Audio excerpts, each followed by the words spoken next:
Hi everyone, so for today let's have a problem with equation of the line.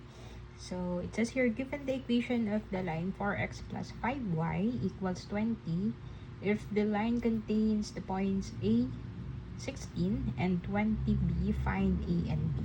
Okay, so we know that any coordinates or any points that lie within our given equation of the line. Okay, so kumbaga dun sa ating graph, so lahat po ng points na nandun sa ating line, it will satisfy po yung ating given equation. Okay, so for this one, it means kapag nilagay natin itong a16 dito sa ating 4x plus 5y equals 20 po, it will satisfy po yung ating whole equation. It will be equal to 20 kapag in-evaluate natin itong nasa left side. Okay, so what you have to do is to just substitute po yung ating given coordinates na a and 16.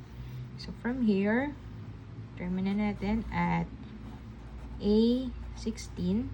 Okay, so yung ating x papalitan natin ng a, and then yung y papalitan natin ng 16.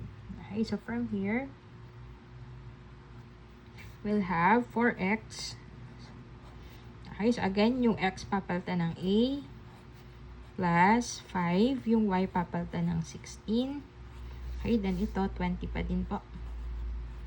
Okay, so we got 4a plus 5 times 16, that will be 80, equals 20. Okay, we got 4a, that is equal to 20 minus 80.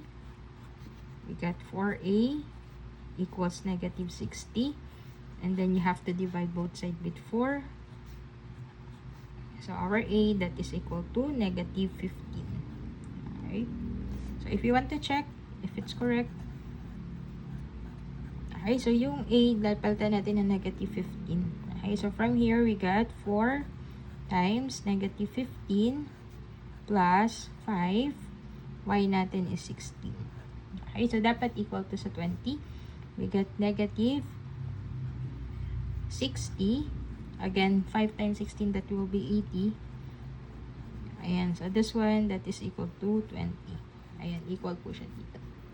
Okay, so same as with 20b. So this time,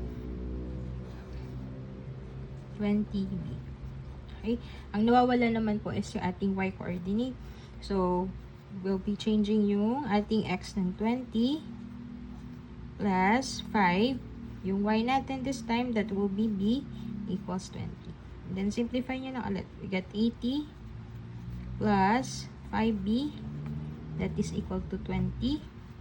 So, 5b, that is equal to 20 minus 80. Okay.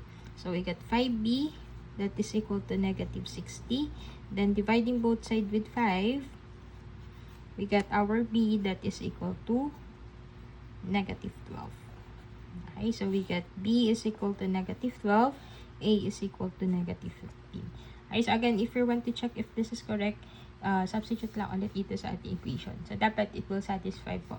Okay, kapag sinabi natin satisfy, magiging equal po siya sa 20. Kapag hindi siya equal sa 20, it means may mali po dun sa ating solution. Thank you!